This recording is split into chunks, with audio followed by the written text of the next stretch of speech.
Hello and welcome to the Southern African Endurance Series. We are about to head into round 3, taking place at Killarney Raceway in Cape Town on the 7th of June.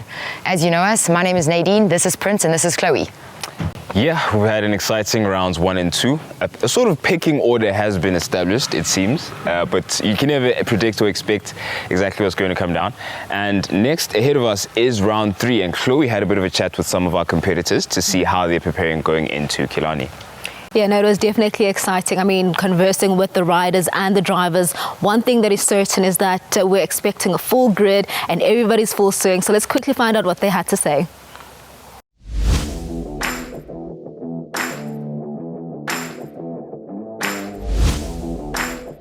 Coming up next is Killarney. Talk to us about your expectations.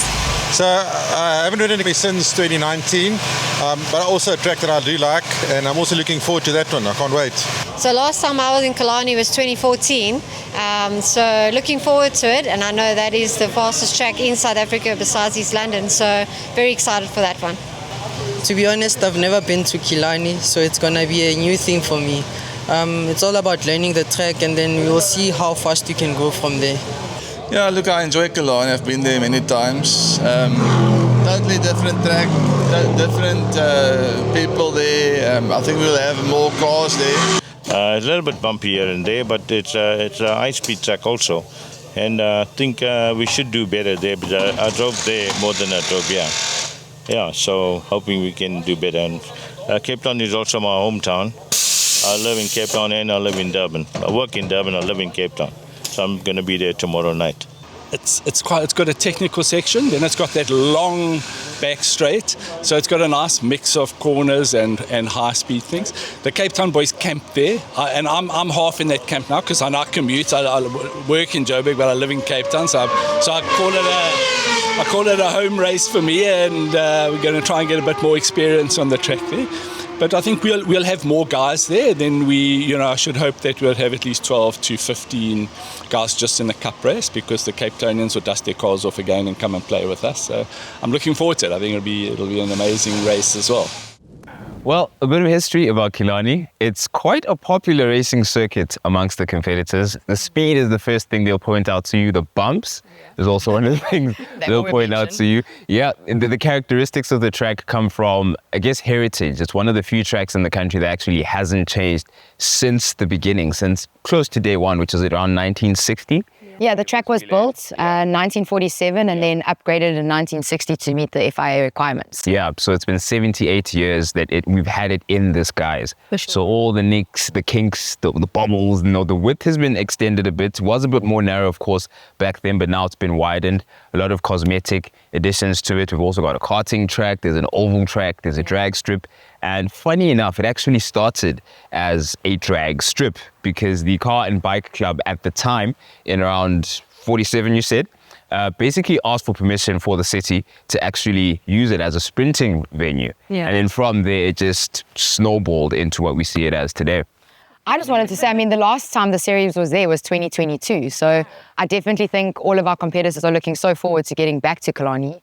And obviously we've got, new support classes that are joining us. We've got our Sport and GT as well as our GT Cup, which is going to be a first time for us having a bit of sprint race action around the track with us during the series. So I think that's really, really exciting. And then obviously the MRSSA guys joining us as well. Funny enough, I was actually speaking to the riders, and one thing that they all say is that as much as, yes, they're nervous a little bit about the bumps, but then I've seen also the likes of Troy Tonking who've gone down to practice. Everybody's just going to try, if they can still extra time to try and get used to the track. That's what they're trying to do, especially if you're in the standings, in the top 3, because you're trying to catch up with number 2 and number 1. Yeah. So that's what we're seeing with the riders. Everybody's so competitive, even the masters. Robert Ferreira saying that he's trying to catch up to Jaco. All know how brilliant Jaco is. So that's the nice thing. Everybody wants to be on the number 1 step. Fun fact about the Porsches. So we mentioned how track was built in 1947. In 1960, it was upgraded. The reason why it was upgraded was to actually host a Formula 1 race. Correct. At the circuit. Yeah. And at that said Formula 1 race, the winning car was a Porsche 718. and Sterling Moss was actually at the wheel. So it's kind of like full circle moment. We have GT Cup SA with all those Porsches coming to join us at Killarney. So that is going to be interesting. What we saw in PE is that a lot of the drivers are trying to get more time. Where can I be quicker? And I think that's what we're going to see. I mean, you talk to any driver, any rider, and they allude to the fact that, well, what we like about Killarney is that it's fast flowing, yes, and it doesn't really damage the car too much. So it gives us liberty to just try and push more. So I think the corners will be close to non-existent if we result to them. Well, we'll get a bit more insight from Pesty Racing, who are going to tell us exactly how they're going at it when it comes to round 3 at Killarney.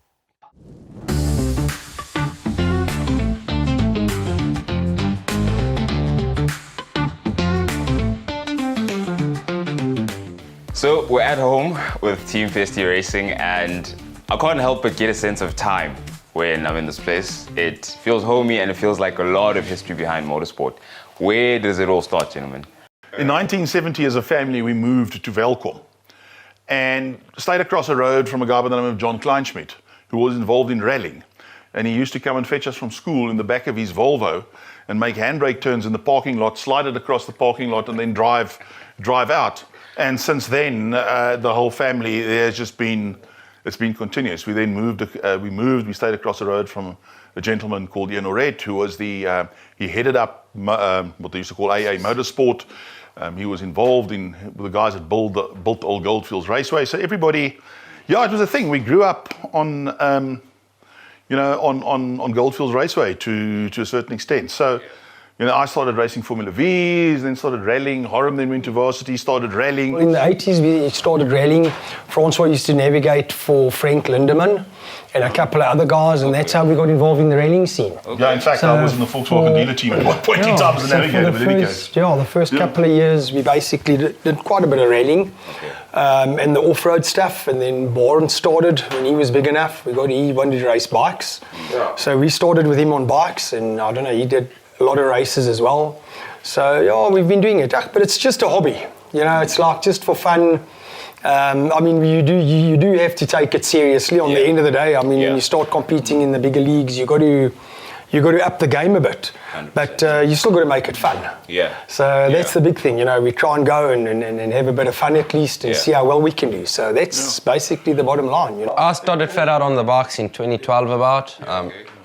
When I was small, my dad bought myself a pocket bike and I sent it into a wall. The first day I rode it and I had big fall on it, and it was like, okay, it's lacquer. And then I was on and off a bit on the motorbikes, wasn't totally in it. And then when I turned 11, my dad got myself a nice KTM 85, and then we started racing bikes, and we raced bikes up until, just when COVID started. And then we were fortunate enough to get backdraft, we call it backdraft, and just, Brian basically said, come fetch your car. And I think if it wasn't for that call, we would still most probably be racing bikes.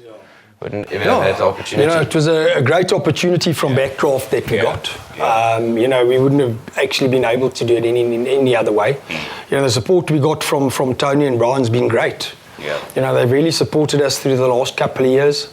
And I think they run a very good series, It's a nice series to run. It's good fun to take part in. And I think it nice competitors, Exactly, speaks to that. The competitors, the camaraderie. It's a community. You're not isolated. So when it comes to the preparation side of things, what does it look like for you as a team? Because it all starts here. This is ground zero. So how far ahead, when it comes to a race, are you preparing and leading up to it? For example, with Killarney now coming up for round 3. Look, it sounds funny, but we start nearly like 6 weeks. When we finish the one race, you get the car back. You strip it down. We don't strip it down right to the bottom, but you go through the car properly. And then you just check your basic stuffs, side shafts, gearboxes, the drivetrain, prop shaft, and then you start checking your brakes and your discs and the diffs. So you go through. These diffs are prone to come loose. So, and as you learn over time with a particular vehicle, you find out where its niggles are and what are the things you need to concentrate on.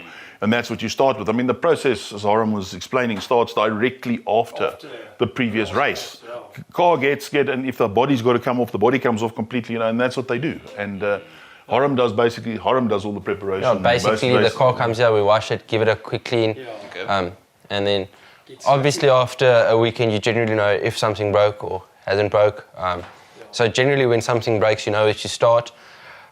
Sometimes it's a bit weird coming back from a race weekend when you don't have really any damage and the car ran so well, because then you don't know what to do. You don't actually know exactly where to start. You know?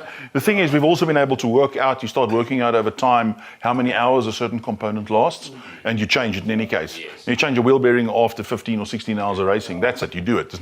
It's just no debate. And that helps with your. And you also learn track to track. You know, we know like PE is quite hard on side shafts and stuff. So obviously after a PE race, also being a 5 hour, that additional running time does create a bit of damage. So obviously Cape Town, we'll see. Cape Town's for the next race. It's a nice track to race. I don't think it's that hard on a car, but you've got to prepare it properly. Otherwise, you're never going to finish it. Yes. And it's a 6 hour race. Then it becomes quite a major thing to do. And the other thing is, Prince, we've got a good crew. We've got nice guys that help us. Yes. We've got loyal, Philemon that does our fueling, has been racing with us since we started. We've got some fun guys that join us. Got our Emmanuel, we've got Ferdi that helps us. We've got Dylan, and James. Anytime. Anytime. So, you also try and make it fun. I think the big thing about endurance racing is it comes down to team strategy. Teams, it's a team effort. These races are, for the first few years as a backdrops, they weren't totally on in the pits, but it's starting to get to the point, where pit stops are really crucial, So, we go out for a weekend and we make sure everybody knows what to do. We do a couple of practice pit stops, because, that's a must, the team has to know their roles, what they must do at the fueling. That also helps to win a championship. If you can minimize mistakes that you don't need to make and work with the team, keep the team motivated, then it also turns around quite quickly. I think the team, us not doing this full time, it's quite tricky to get guys to commit always. We found that tricky in the first 2-3 years of running the car, and we somehow managed to get a consistent team now, and I think last year at the 9 hour it started paying off, where everybody started understanding this is your role, this is what you're doing. It really showed, especially that Friday. I think we were actually out of the championship, and that Friday we woke up and we just decided let's go and race as hard as we can, and went in. We did a lot of prep on the car, and the team was just motivated. We won the Friday quite far, and we knew, okay, we've got the pace, and we could run a substantially fast pace, even though we had gearbox problems, but consistently. And I think the whole team just, it was a team effort with the 9 hour last year. Yeah, the 9 hour, yes, I don't know how we got through that one. Yeah. Well, we've got what, 2/3 of 9 hours coming up with round 3. So I know Nadine is pretty keen to hear about that. So I don't wanna get all the limelight and shine. The bright orange can't all come in my direction. Nadine is gonna chat a bit to the team about what it looks like in terms of preparing for round 3 at Killarney.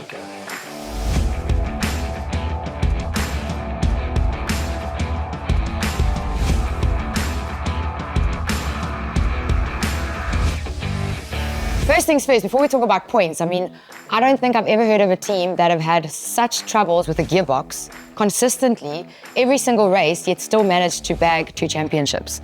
You guys took Index of Performance last year, as well as first place for Class E.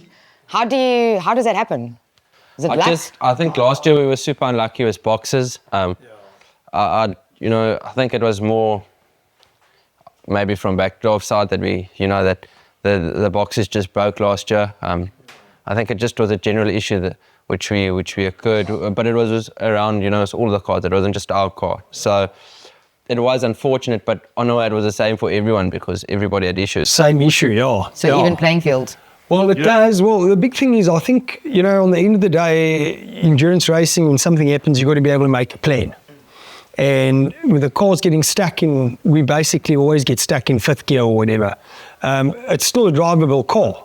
Because of the torque that you've got in the motor, you can actually take this car on any track and in fifth, any you'll gear. survive. And in any, higher the gears, the better. And you can drive it. It's still rideable. So, in a sense, it just becomes an automatic. So, But Joe, we don't like racing stuck in one gear. We sort of got tired of that now. Yeah, no, we definitely over that now. Over that stage. So I hope the box we've got now, I hope it lasts. So, Well, I'm sure she will. Yeah. I mean, considering you guys, if I look at last year's points after round 2, this year you guys are already 15 points ahead of where you were after round 2 last year. So is it the gearbox that's now working out, or what have you guys changed? I think it's the box, but it actually makes me nervous because we've never really had a season where we've been ahead in the first 2 rounds. We've always been on the back foot. So this is a bit of a change for the usual season. So I hope it pans out well, Leading from the front's not always the easiest, but we'll have to try see. Yeah. It keeps the pressure on us, which is a bit it's still a long season, so you can't really say a lot after 2 rounds, but I'm sure we want to win it again. We really want to win it this year. So I think it comes down to preparation. If you put a lot of time and effort in the car, the harder you work, the luckier you get up our story. So we just keep on working. Kind of like the old Gary Payer quote, the more you practice, the luckier you get, or words to that effect. So I think that. And it's a solid car. We can run with the other backcrafts. So that's one thing that's nice. The cars are really quite equal. Heading into into the 9 hour last year, we were very much the underdogs. But but the people that were leading the championship, they had issues on the day. So, it's motorsport's a cruel mistress. She's a very cruel mistress, and you can think everything's going well, and you can be 8 hours 55 minutes into a 9 hour. And a car can break and you don't cross the line, you don't finish. That happened to Toyota. They were leading Le Mans 4 minutes before the end. So you're talking 23 hours, 56 minutes. Car broke, car didn't take the line. Yeah. They were out, Yeah. non-finisher. So she is a cruel mistress. As much as we love her to bits, she's a cruel mistress. Well, wishing you guys everything of the best for Cape Town. Thanks. Let's keep the lead in both Index of Performance and Class D. Thanks for having us at your workshop today. It was really nice to see how you guys bring things together and prepare for your races. And Baron, go get me my helmet. Come, let's go racing. It's a pleasure. Okay, well, thanks to Pesty Racing for hosting us and giving us some insights on how they're going into Killarney, and also current championship leaders in both Index of Performance as well as their class. Chloe, you had a chat with Rob Ferreira. Should we go check out that interview? Yeah, alongside Themba Khumalo. So stick along, of course, for some great insights. And perhaps, Sia Chabalala, I know you're trying to do a wheelie, so maybe you could get a few tips on this one. While we shift gears now to 2 wheels, I'm joined now by 2 gentlemen who are absolutely raw fanatics in terms of pace and, of course, quite lean as well. And all they do is, of course, fully push it. One thing that I learned with them, of course, in PE is that riding is art, and we'll get to talk about the art in just a bit. On my right, it is Themba Khumalo, who's not a stranger, coach. And I guess, do I say former rider now? Have you fully retired? Technically a former rider. Unfortunately, I had to leave the season prematurely. Yeah. But I love racing. I love SAES. So I'm still here delivering. He definitely is. And then on my far left, the reason why we can see this beauty over here is Robert Ferreira. Rob, thank you for joining us on a Sunday. We love having you with us. Talk to us about, how you got into riding, briefly. I've always wanted to race superbikes from when I was a child. I tried dirt bike racing. It wasn't quite the same. And then just before the lockdown, I said to the missus, it's now or never. With some negotiations, she allowed me. And I've been racing ever since and loving every second of it. And we definitely love to see it. And when you go into PE, there was so much happening, Themba, in terms of especially race 2. A lot of drama happening there in terms of, you look at an Adolf and Dino going in terms of that action on track. Talk to us about, quickly, your debrief in terms of what you witnessed in PE. Yeah, so I had quite a hectic weekend. Yeah, you were in hospital and then joined us on track. Yeah, I was on the track. I was in the commentary booth. I was in the hospital bed. Yeah. But yeah, it was a hectic race week. It rained on Friday qualifying practice day, which made it difficult for the riders. Unfortunately, I didn't get to see much of the racing, but I did have the privilege on commentating on Rob's second race. and that open superbikes class is just insane because of how competitive it is. It definitely is. And I mean, Robert, when you then talk about your racing, we talk about the incidents that happen on track. If you had to sum up PE, and bearing in mind that that's a track where I believe you also had an incident the year before. Yes. So trying to overcome that mentally as well. Yeah, look, when I saw Adolf go into the grass, it gives you a little bit of a flashback. And then 2 laps later, I saw Ryan and Dino in their incident. Luckily, everybody was okay. But yeah, it's definitely, with these bikes, they're powerful, they're dangerous. So if you see something like that on site, on track, that it does give you a bit of a flashback, but you got to just click a gear and disappear. Click a gear and disappear, which you've mastered, Timber. You had a crash practice session. How was that for you? It was unfortunate. Yeah. It was unfortunate. It was Thursday practice at PE. Unfortunately, I went out behind practice, behind Adolf. We're testing a new setting on the bike. The bike was reacting differently to what I expected. My knee hit a curb and I had a small crash. Unfortunately, the bike slid on top of my leg and it punctured a hole in the top of my knee. So that was me out for the weekend, but I am back to 100%. Won't be riding, but as I said, going strong at the moment. Definitely are. Talk to us about your racing incident in terms of your accident the year before, how it happened. Was it your major one? It was definitely the biggest accident I've ever been in. Just after the hairpin, when you're going through, what used to be called Chevy Sweep, a rider unfortunately tagged my elbow, locked my steering wheel, and I went over the bars, broke my wrist, my thumb, dislocated my collarbone, 6 ribs, fractured 5 vertebrae, was in hospital for a week, punctured lung. So it was big, but I never once thought I won't ride again. It's too much of a drug. So yeah, going back to PE was a kind of like a redemption, and I did well. I came second in my class there, so I was well pleased. We spoke about this on Track Timber, but in terms of being a motorsport fanatic, you need to have a little bit of madness into it, right? Because here you are, you get hurt, but that's not an invitation to stop. It's okay, cool. Well, we'll bounce back. Talk to us about that bouncing back ability as a rider, even though you might be low-key afraid, but you have to overcome that fear. I learned at a young age that as a rider, and I'm sure Rob will agree, you have to be able to compartmentalize things. So you have to learn how to take that fear and be like, I'm not going to entertain you right now. Just let me go do business. So it's difficult, but you have to be mentally strong. And I actually wanted to ask Rob a question, because it's easier when you're younger. I grew up racing in my teens and 20s. How is it, Rob, as an older rider? No disrespect there. I don't see any grey hairs on your head. But how is it, Rob, when you're a bit older, to your 30s, 40s, recovering from injuries or big crashes? Look, you definitely have to consider, I'm a business owner, I've got a wife, I've got children. You've got to take all of that into account, but it's never been bad enough. Maybe it's just naive, maybe I'm fooling myself, but I don't think it's ever been bad enough to think, okay, wait, I've got to stop now. The accident that I had there, I've had accidents at Desi, at Red Star, I've had quite a few, but I've never ever thought that, that was life-threatening, I must stop now. So again, like Timber says, you can't compartmentalize, and you just deal with it and move on. Talk to us about this bike, how you got to specifically choose this one and what makes it special. Does she have a name? I already think it's a she, and I'm hoping she has a name. No, it doesn't. It doesn't have a name. I bought this bike about 3 years ago, 2015 S1000RR. Since then, few modifications, a bit of suspension. I've got a throttle, clutch, stuff like that, but it's pretty much standard. And I chose BMW because I think they're super reliable, and I've always liked them. So it was just the way of things. It came up at the right price at the right time.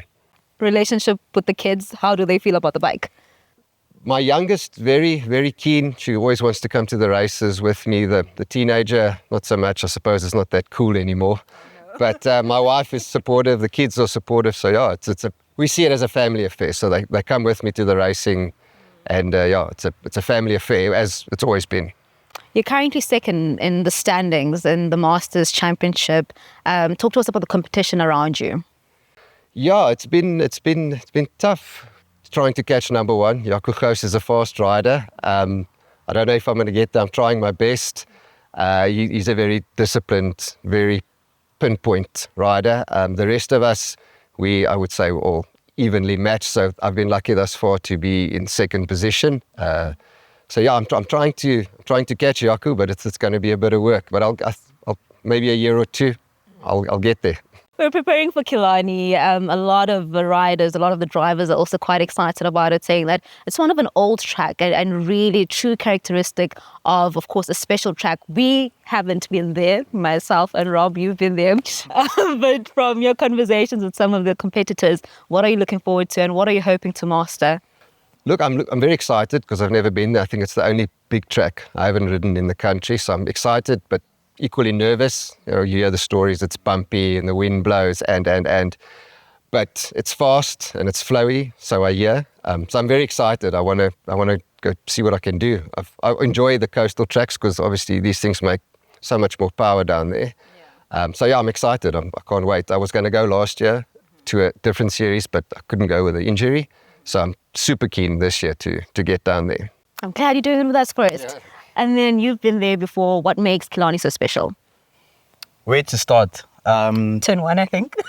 Yeah, you can always start there. Or maybe turn 5, Cape Town corner. But Killarney is a very unique track in the country. It's very unique. It's very narrow, very bumpy, very fast, which I think Rob will agree are the main things people tell you about it. It's narrow, bumpy and fast. The bumps takes a bit of time to adjust to, especially for the riders from Gauteng or further north because they aren't used to riding tracks that bumpy. Yeah. And then it's just getting used to the track specifically because at Killarney, you may not use the ideal racing line because it's got a massive bump on it. So the track has secrets. So you have to unpack its secrets. Ideally, you should have a couple of mates in Cape Town, racing Cape Town, who can speed up that process for you. But it's a really fun track. It is difficult because it's only 5 corners, which on paper sounds easy. But in practice, when again you add the narrowness, the raw speed and the bumps, it then becomes a challenge. But once you figure it out, it's a lot of fun. The cool thing about you is that you're also a coach. So, and I know me and Rob are trying to get coaching lessons when we're talking off air. But talk to us about, in terms of what you tell your youngsters, because I know that you also coach Troy Tonkings. So how do you prepare them for a track that is bumpy? Yes, I think, I've coached most of the 600 grid, which is very exciting for me to see as a coach because I always told those guys, you need to become better than me.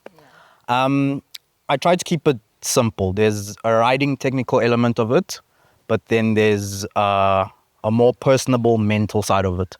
So I need to be able to teach riders how to go fast, but I also need to teach riders how to make the right decisions in different situations. So the coaching on a race day versus a practice day is very different. Because on practice day, we're working on how to go fast. But on race days, and we also work on it in practice days, but race day, because you're applying it, is how to react in different scenarios. So if you look at someone like Brad Binder when he won in the rain on slick tires, is because he made the right decisions in that moment, which it was a combination of skill, him being able to manage a MotoGP bike in the rain, but also him having the mental scope to see the other guys have pitted, how many laps are left. I think I can make it on slick tires. It's very risky, but go for it. So it's just trying to help riders go faster and make the right choices. So as a spectator, where would it be the best spot to watch? And I asked this because when we're at Aldo Scribante, Aldo went to show me and was like, no, you have to go on top over there. And I was like, oh my goodness, that was the perfect view. So in your opinion, Killarney, where's the best spots to watch? I think a Cape Townian would give you the best answer, but from my knowledge, I would say there's a tower by Cape Town corner, turn 5. So you can see the riders coming down the back straight into the last corner and then exiting onto the pit straight. So for 2 reasons. Down the back straight is the highest speed. If it's a close race, you're going to see a last lap, last corner fight into Cape Town corner. And as the riders exit the last corner going into the pit straight, they are turning and wheeling at the same time, which is an insane sight to see, whoever's doing it. So turn 5, that tower, I don't know what that tower is called, but that tower, those watching will know. Those who know the track will know, but that tower at Cape Town corner is the best place in my opinion. All right, so now to wrap our conversation up, what do you think makes a rider special? What attributes are you looking at for the perfect rider? It's a big combination of things. Mostly, I think, is confidence. That you, especially those guys in MotoGP, Tembo's level, Adolf, Dino, those guys, they know what they can do. We, here in the back of the pack, we're still probably a bit unsure. Those guys know they can. Watching Adolf go into turn 5 at Zwartkops is a thing of beauty. The bike sideways, then you think to yourself, how on earth is he doing that? He's thinking the same thing, I can tell you that. I always feel that he knows he can push the limits. And so I think confidence is the biggest thing. Look, they put in the hours in the gym, on the bike, but it's the confidence that they have in themselves that pushes them above everyone else. So we had a little conversation about football that you absolutely hate. But there's an interesting thing that you said about it, that also other sporting codes, that you can play and you don't feel great afterwards. Like if you lose, it's terrible. But with bikes, it's different. You can be like the last one in the standings, but you had a great day. Still at the time of your life. Expand on that. It's exactly like I said to you. If you play golf and you're not really any good, and you've played 18 holes and you've dug 14 trenches, lost 50 balls, then you get off the golf course and you're like, oh, what am I doing? But when you're on your motorbike around a racetrack, it's just awesome from the time you get onto it, from the time you get off of it, and afterwards, because you're still talking to your mates. Do you see me going to that corner? Yeah. And they probably think, well, that was pretty slow, but to you, it felt like you were sideways, knee down, elbow down. So it's never dull. It's never dull. From when you get onto it, until you get off, it's never dull. I just want to please send from the whole biking community, send a message to Tage and his family. He was in a bit of an accident, so Tage, we're rooting for you, we're praying for you, and come back strong. We miss you on track. Looking forward to seeing you. And there was also, unfortunately, Timber, another incident on the Wednesday in PE. Yeah, as Rob said, Tage, in our thoughts, we're praying for you, bud. Get well soon.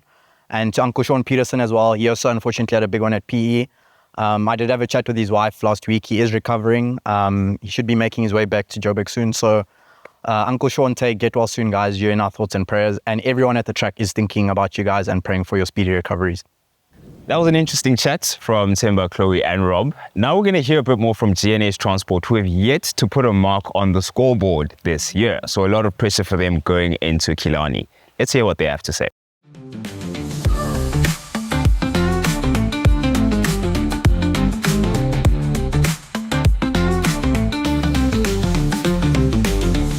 With this episode, you get a sense of history. We had a fat chat with one of our other competitors, with Pesty Racing, and now we're being welcomed to G&H Transport's home. It's a motorsport home. You just get a sense of time, as ever, when you're here. And we're sitting with Ricky and Gianni Giancarlo. Gents, thank you for having us. How are you feeling in the build-up to round 3? Oh, well, we're pretty excited going into Cape Town. We both kind of love the track. I think that's our second home, eh? It's like our second home. We love the track there. Any Cape Town event, we go. So, we're kind of excited to get up and get going in the Cape. Yeah. And Ricky, I know you guys, you have to divvy up the racing responsibilities. So how's it looking going down into the weekend? Because we're spoiled for choice in terms of the classes we can race for with SAS.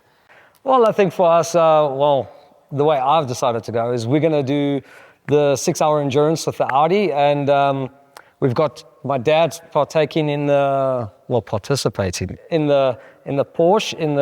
Cup. So and then Johnny's obviously going to be doing the 1 hour, not the 1 hour, the Sports and GT. The Sports and GT event. So look, I mean, we're going to go for like 3 different classes, but that's part and parcel of the racing that we do. We like to enter everything and try and get as many cars on track as possible.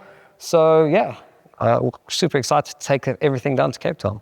So what I want to know is, obviously, we haven't had such a great start to this year. If we speak about round 1 and round 2 and we look at where we're standing on the scoreboard, do you want to tell us what happened? So I think round 1, was a serious thorn on our side. I mean, we started it off quite bad. We arrived at the track, the cars were perfectly prepped, and somewhere along the line we got a fuel leak and the Audi caught fire.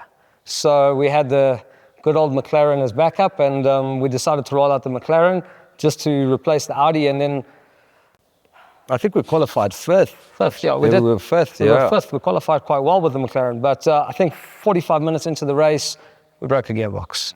So yeah, it was terminal. We couldn't repair it. There wasn't enough time. Normally, like at a 9-hour event, we would have pulled out the gearbox and changed it. But yeah, we licked our wounds and came home. And round 2, I think, was just, it was a no-show for us. We just didn't have the cars prepped in time to go down to PE.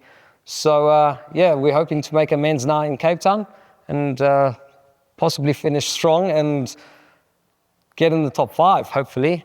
Okay, well, let's focus on getting some points on the board. Yeah. I mean, top 4 podium. Points are always good. At least there won't be a fat 0 next to our name. We should be getting a point for participation, don't you think? I mean, but yeah, no, I think we'd like to end the day quite strong and some points on the board, definitely. And what's the strategy, you know, when you have to make up for 2 rounds and you know that the other team's already ahead of you on the board? I know earlier you mentioned to me that you're going to use the bumps as strategy, so... Yeah, look, I mean, it's always difficult to kind of like say what we're going to do and what we're not going to do. But the strategy is there to go out and firstly finish. Secondly, we want to try and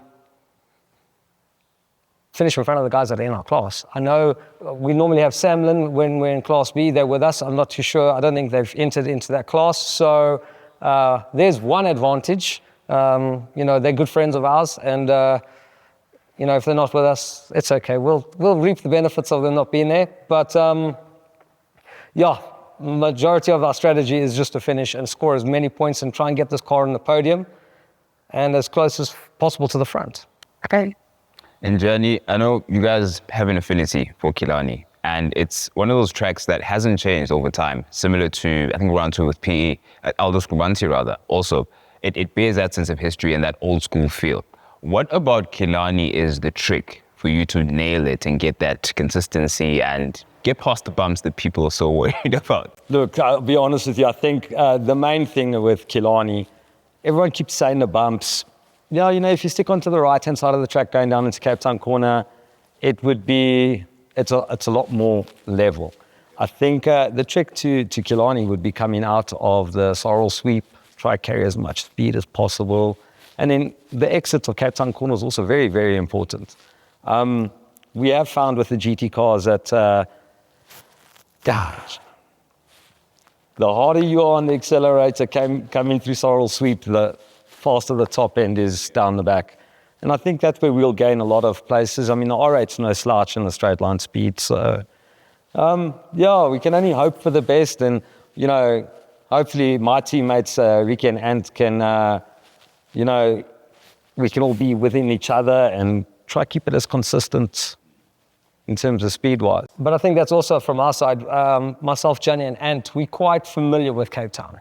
So, like, a lot of the new guys will come to Cape Town and they don't know the bumps. Like, everyone harps on about the bumps. The bumps are bad, but it's part and parcel of going to Cape Town. It's expected, you know, it does. Yeah. We all know it's going to be a bumpy ride down the back straight, and we all know that coming into Cape Town corner, you use that bump, either you brake before it or you brake after it.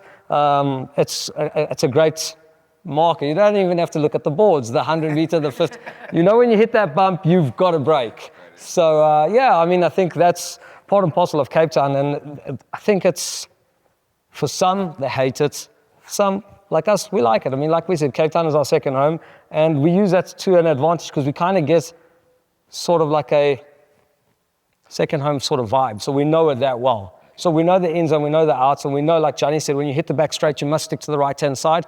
If you hang it on the left, that's going to be one hell of a ride because it's obviously the trees are growing underneath the track. So obviously with time, they're going to move across, and then the whole track is going to be in the same sort of situation. But if you keep it on the right, you'll miss majority of the bumps. But yeah, I mean, Cape Town's Cape Town, eh?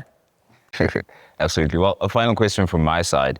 Preparation-wise, I mean, we had a bit of a chat off camera about how much work it takes to get the cars ready and how sometimes it can really end up being an in the nick of time type of thing to get the car down and get it prepped and everything. So how much work are we looking at when it comes to that from race to race? Well, I think it's quite it's quite drastic actually. If you consider the prep that goes into these cars from the last event till now, we're fortunate. You know, we run this big race workshop, so the guys are hands-on all day long. And you know, Adam does a great job prepping these cars. But like the Audi and the Porsche are both ready. The Mac was supposed to be ready. It's not ready, and you know, it's taken 3-4 months from round 1 till now. It's difficult, you know, and we put the guys under immense pressure to get these cars ready.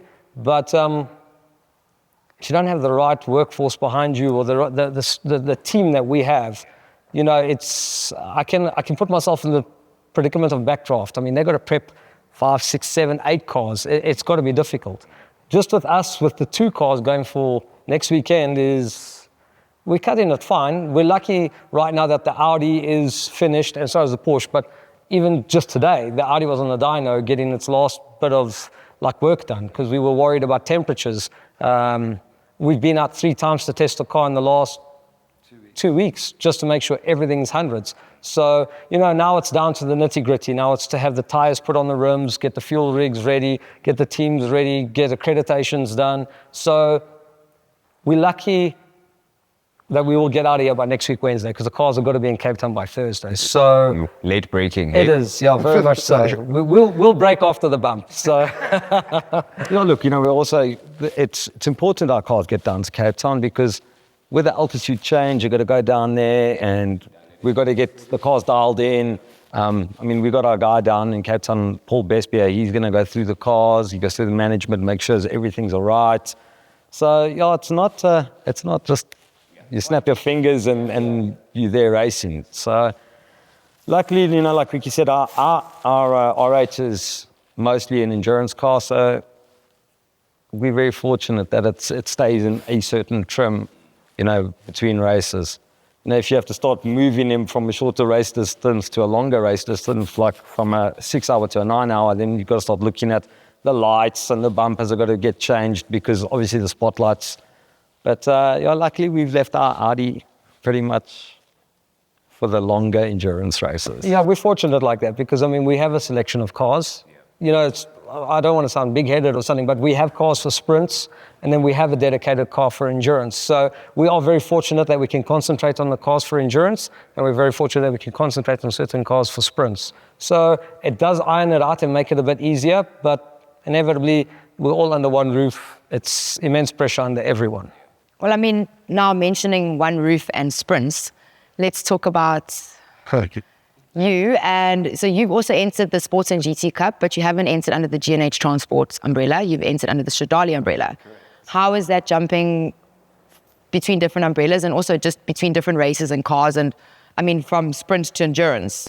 So, you know, about 3 years ago, Shoal, who's pretty much my best friend, he took me under his wing and we did a sprint program. And he brought me in my Nismo GT3. And subsequently to that, it's just been on and off, you know, between G&H and Stradale, G&H and Stradale. So on race day, this will be the first time that I'm actually going to be jumping ship between G&H and Stradale on the day. You know, I'll be in one pit and then I'm going to have to go to another pit, you know, so... They're going to be your teammates, then they're going to be your competitors? Correct. You know, ultimately, they're all my family. And, yeah, it'll be difficult, but it's nothing we can't manage. Makes for some good competition. Yeah, you know, the car will be a big thing because you're going to go from a GT3 Nismo into a rear-engined R8.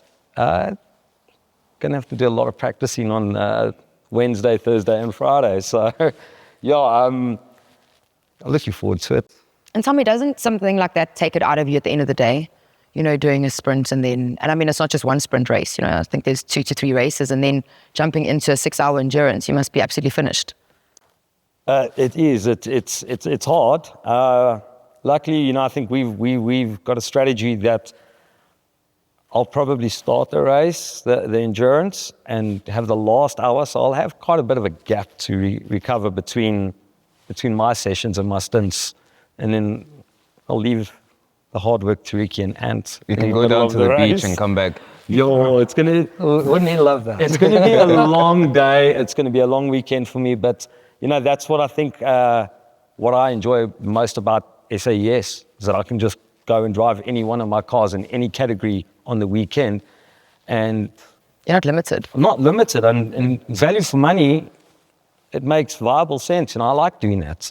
I don't want to speak ill of anyone, but to go and do the same type of money on entry and you only do 15 laps, it's hard.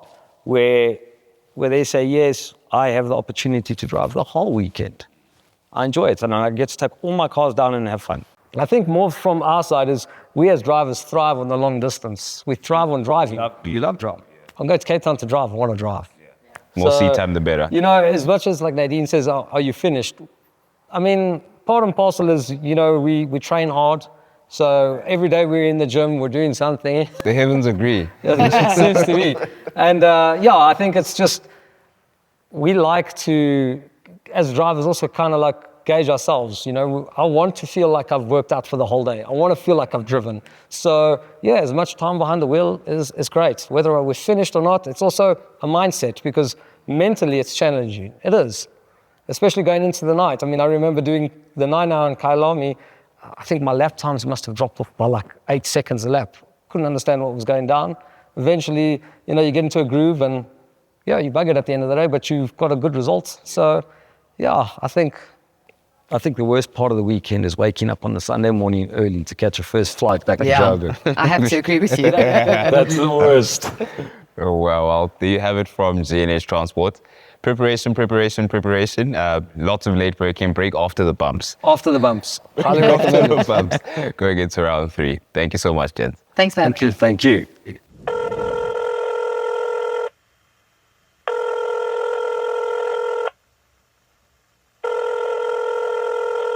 Okay, so we're being joined by Bronwyn McLean of Vodacom for You, the CEO of Vodacom for You. Bronwyn, welcome. Great to have you.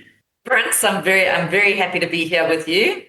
Awesome. I'm curious, what's the vision here? Because it was a big sort of build up to the announcement of the partnership between Vodacom for You and SAS. But what is the vision that Vodacom for You has going into this partnership? Okay, so through this partnership, Vodacom for You's vision is to open up motorsport to the next generation, to make it more inclusive, digital, and youth-orientated. This isn't just about racing. It's about an opportunity, about making sure that young South Africans see themselves on the grid, in the pits, behind the scenes, and coding in the control room. We're here to put the youth in charge of their own future, and SAS gives us the perfect platform to do that with our brand. And what about the current climate in South African motorsport, just the scene generally? What about it said, okay, now is the time? What made Vodacom for You take that leap and make this partnership happen? At Vodacom for You, we're listening to what the youth want, and what they want right now is a connection with a purpose. This generation is passionate and curious and is looking for industries where they can make a real impact. Motorsport has always had excitement. It needed fresh energy and new access points and the right partner to help open the doors, and that's where Vodacom for You comes in. A number of the SAS staff and myself enjoyed the Vodacom for You activation at round 2. We had to be pried away from it because we actually let the fans enjoy themselves. So we really like to see just the engagement that the fans had. So what can we look forward to then going into Killarney at round 3 from Vodacom for You and the fans? So Vodacom for You will be turning up the volume in Cape Town. Fans can expect more energy, interactive tech, and even more reasons to get to the track early. Whether you're racing real laps or virtual ones, come and race with us. We've got scale electric tracks for the throwback thrill and PlayStation 5 battles for the next generation. So Cape Town, we are ready. Bring your race face. It's not just a race. It's a full-on Vodacom for You experience, an experience designed by you, powered by Vodacom for You, and made to remember. Okay, Bronwyn, thank you so much for your time. We're really looking forward to meeting you and seeing you at round 3 in Killarney in the flesh. And you get to see the cars in the metal once more in full race trim. So I'm really excited to see a reaction to the cars vying it out for the win going down into Cape Town. I can't wait. I'm so looking forward to it. Awesome. See you then. Thank you.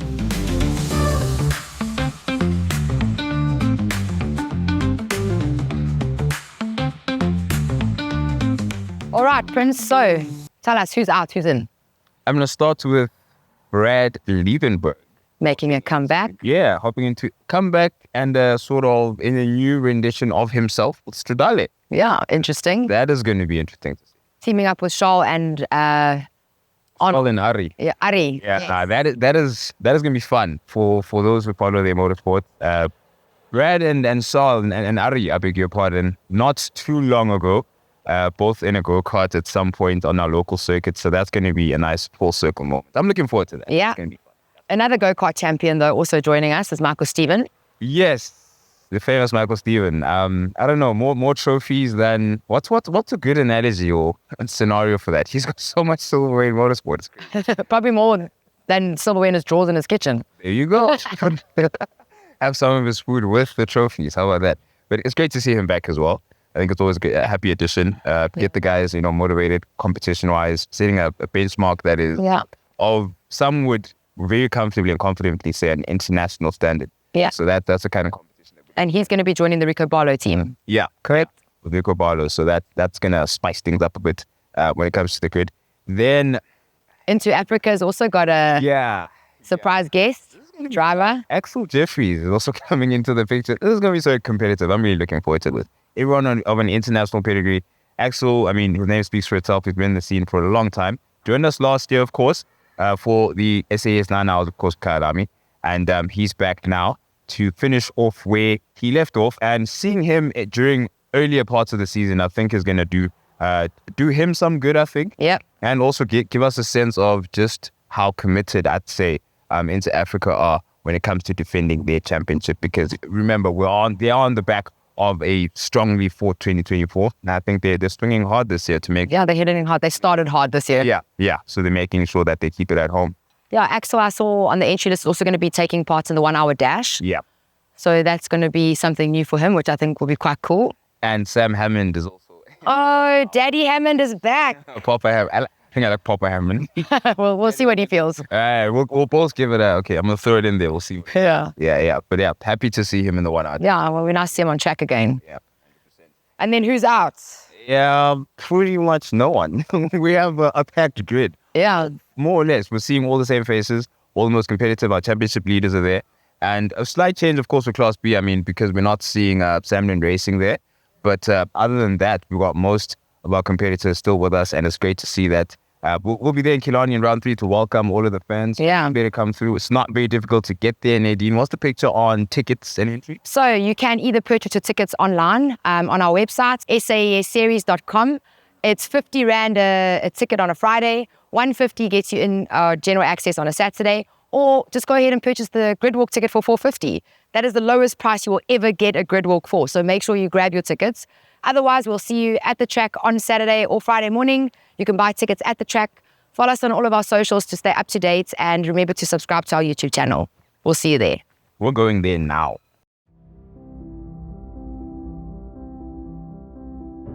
Heather wasn't just a marshal, a leader, a colleague. She was the heartbeat of every race weekend.